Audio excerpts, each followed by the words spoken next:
ठंड में गरीब की छत। अरे बबीता बहू, देख तेरे ससुर की थाली में रोटी घट गई है, एक रोटी डाल दे। जी दादी माँ। बाबूजी रोटी। नहीं बबीता बहू, मेरा तो पेट एकदम भर गया, अब जरा भी जगह नहीं बची। देखो चंदन की थाली में रोटी नहीं है, ये उसे दे दो। फिर जैसे ही बबीता अपने पति चंदन की थाली में रोटी बढ़ाती है कि तभी, अरे नहीं बबीता, रहने दो, मुझे ज्यादा भूख नहीं है। मैं जानती हूँ बाबूजी, चंदन जी, कि हमारे घर की गरीबी के चलते ही आप लोग रोटी नहीं ले रहे हैं कि कहीं बाकी लोगों को कम ना पड़ जाए। भगवान सारे दुख तू हम गरीबों को ही क्यों देता है? क्यों तू हम गरीबों को भरपेट 2 वक्त की रोटी भी नहीं देता? बाबूजी और चंदन जी दिन भर हड्डियां तोड़कर कमाते हैं और भरपेट खाते भी नहीं। ये कहानी है गुनीराम के घर की। बूढ़ी माँ कैंसर से लड़ रही थी। बीमार पत्नी और बेटे बहू के साथ 2 बच्चे रहते थे, मगर 2 वक्त की रोटी का दुख ही बड़ा दुख नहीं था। सभी बैठकर खाना ही खा रहे होते हैं, तभी अचानक जोर जोर से बिजली कड़कने के साथ आंधी तूफान चलने लगती है और बारिश होने लगती है, जिससे उनके घर की छत से मिट्टी झड़कर उनके खाने की थाली में गिरकर वो रोटी भी उनसे छीन ली। बिस्तर पर पड़ी गंगा उठे हुए ठंड से कांपने लगती है। बहू, मुझे कुछ उड़ा दे, बहुत ठंड लग रही है मुझे। मैंने तुझे कहा था ना बेटा कि छत की मरम्मत करा दे। तेरे बापू ने बनाया था सालों पहले ये कमरे का घर, इसे बने जमाने बीत गए। अब छत कच्ची हो चली है, कब गिर जाए कब ढह जाए कोई भरोसा नहीं। और ऊपर से तूफान भी चल रहा है, बारिश भी हो रही है। कहीं ऐसे में हमसे ये हमारी छत छिन गई तो कहाँ रहेंगे हम इस बारिश के बाद? ठंड भी बढ़ जाएगी। कड़ाके की ठंड में अगर हम बेघर हो गए तो कहाँ भटकेंगे? अम्मा, मुझे भी छत बनवाने की चिंता लगी हुई है, मगर मैं भी क्या करूं? आजकल जरा भी काम थाम नहीं है। हम जैसे जाने कितने ही गरीब लोग काम के भूखे बैठे हैं। ऐसे में हम बाप बेटे इतना ही कमा पाते हैं कि 2 वक्त की रोटी खा सके।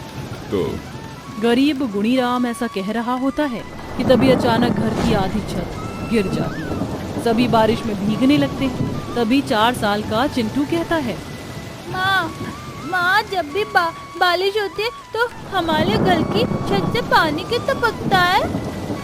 क्योंकि हमारे घर की छत कमजोर हो गई है चिंटू, तो हम कोई दूसरा घर क्यों नहीं खरीद लेते रानी दीदी?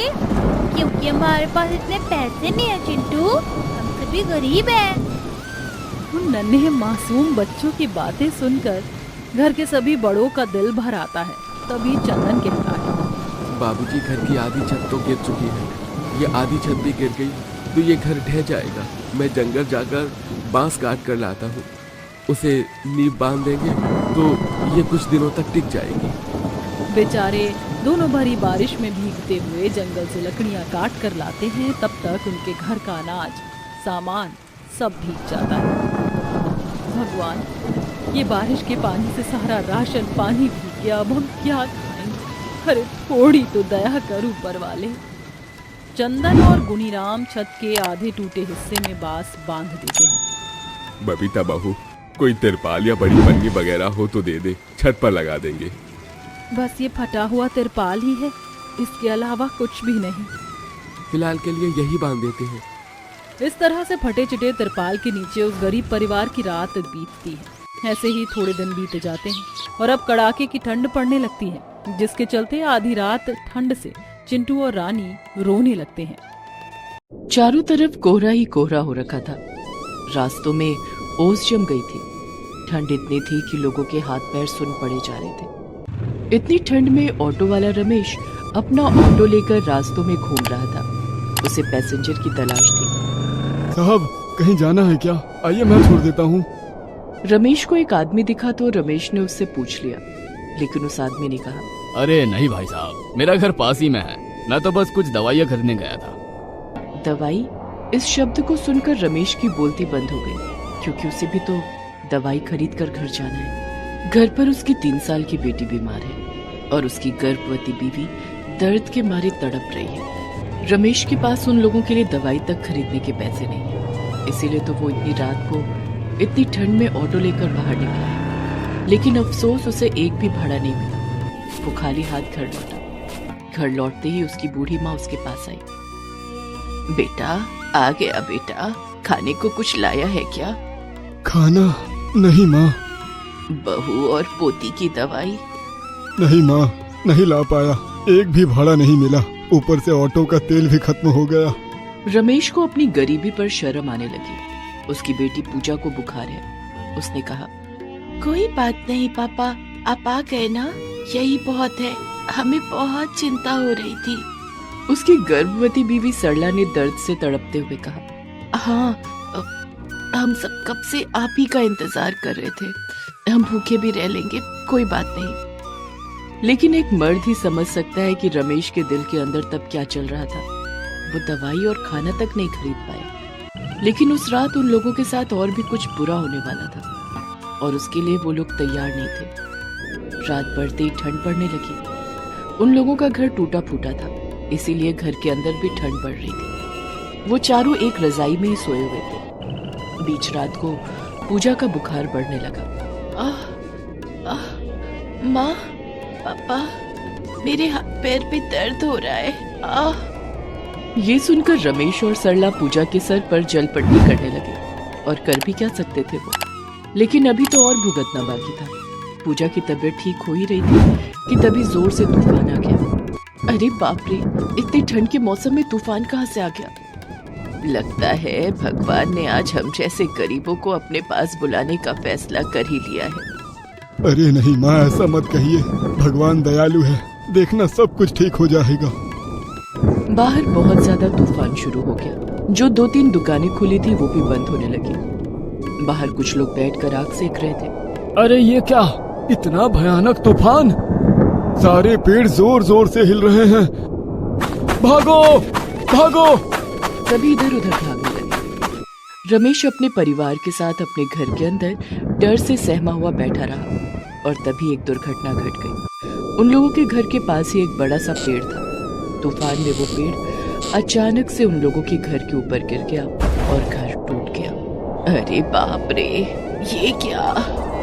जानकी के पैर में चोट लग गई। वो लंगड़ाने लगी। हे भगवान, ये किस बात की सजा दे रहे हैं आप हमें? हमने आखिर कौन सी गलती की है?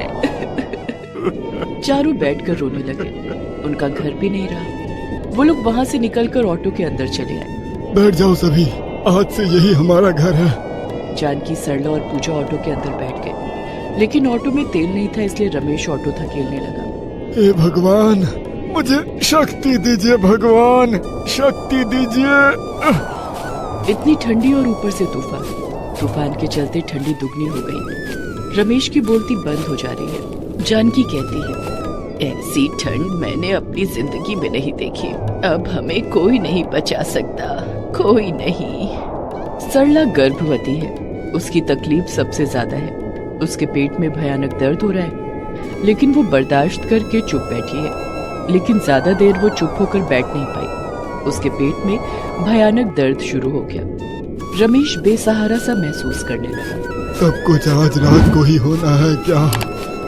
ऐसे ही कुछ देर बीत गए। ऑटो के अंदर सरला तड़पती रही, और ऑटो में ही उसकी डिलीवरी हो गई। उसे एक बेटी हुई। सरला ने उसे अपनी गोद में जोर से जकड़ लिया ताकि उसे ठंड न लगे, और अपनी बेटी का चेहरा देखकर रमेश को जैसे शक्ति मिल गई। वो दुगने जोर से ऑटो को धकेलने लगा। बारिश आई। बारिश में रमेश पूरा भीग गया। ऑटो के अंदर वो लोग सुरक्षित बैठे रहे। ऐसी सुबह हो गई। भूख, दर्द और ठंड के मारे सभी बेकाबू हो गए थे। एक जगह आकर रमेश ने हार मान ली। नहीं, और नहीं होगा, और नहीं होगा। रमेश ऑटो छोड़कर बैठ गया। तभी उन लोगों ने देखा कि एक जगह कच्चे चावल, कच्चे दाल और सब्जियां बांटी जा रही हैं। ये देखकर सरला ने कहा, भला कच्चे चावल और सब्जी लेकर हम क्या करेंगे? तभी पूजा को एक आइडिया आया। माँ, हम इसका इस्तेमाल पैसे कमाने के लिए कर सकते हैं। मतलब इतनी ठंड में गर्मा गर्म खिचड़ी किसको अच्छी नहीं लगती? हम खिचड़ी बनाकर बेचेंगे। पूजा का आइडिया सबको अच्छा लगा। नवजात बच्ची को लेकर वो 5 लोग थे। इसीलिए उनको बहुत सारा चावल, दाल और सब्जी मिली। रमेश ने लकड़ियों का इंतजाम किया और पूजा और सरला जानकी ने मिलकर खिचड़ी बनाई। आइए साहब आइए, ठंडे ठंडे मौसम में हमारा गर्मा गर्म खिचड़ी खाइए। ये सुनकर कुछ लोग खिचड़ी खाने के लिए आए और खिचड़ी खाकर उन लोगों को बहुत अच्छा लगा। अरे वाह, ये तो बहुत अच्छा है। हाँ, इतने ठंडे में ऐसी खिचड़ी मिल जाए तो और क्या चाहिए। पहले दिन ही 1000 रुपए की कमाई हो गई। सब लोग बहुत खुश हो गए। अरे वाह बेटी, तूने तो कमाल कर दिया। रमेश ने उन पैसों से कल के लिए चावल, दाल और सब्जी खरीदी और बाकी पैसों से दवाई और खाना। रात को उन लोगों ने पेट भरकर खाना खाया। कितने दिनों के बाद हम पेट भरकर खाना खा रहे हैं। मत रो माँ, मत रो, मुश्किल दिन गए, अब हम हर रोज पेट भरकर खाएंगे। खाना खाकर वो लोग ऑटो के अंदर ही सो गए। अगले दिन फिर से खिचड़ी बनाई गई और आज कल से भी ज्यादा लोगों ने खिचड़ी खाई। ऐसे ही हर रोज खिचड़ी बिकती रही और उन लोगों के पास पैसे आते रहे। उन्हीं पैसों से रमेश ने एक बड़ा सा ऑटो खरीदा और वो लोग ऑटो लेकर पूरे शहर में खिचड़ी बेचते रहे। अरे वो देखो, ऑटो खिचड़ी वाला आ गया, चलो चलो। हाँ हाँ, चलो चलो भाई, ठंड में स्वादिष्ट खिचड़ी खाने का मजा ही कुछ और है। ऐसे ही वो लोग अमीर हो गए और रमेश ने एक बड़ा सा घर खरीद लिया, लेकिन उसने ऑटो नहीं बेचा। अब उन लोगों को ठंड से कोई फर्क नहीं पड़ता। उन लोगों को सब कुछ मिल गया और सभी खुशी खुशी जिंदगी बिताने लगे। अगर आपको ये वीडियो पसंद आया है तो प्लीज लाइक, सब्सक्राइब, कमेंट्स करें इस वीडियो पर और हाँ, शेयर करना ना भूलें। और भी मजेदार वीडियो देखने के लिए नीचे दिए गए बेल आइकॉन को दबाना न भूलें।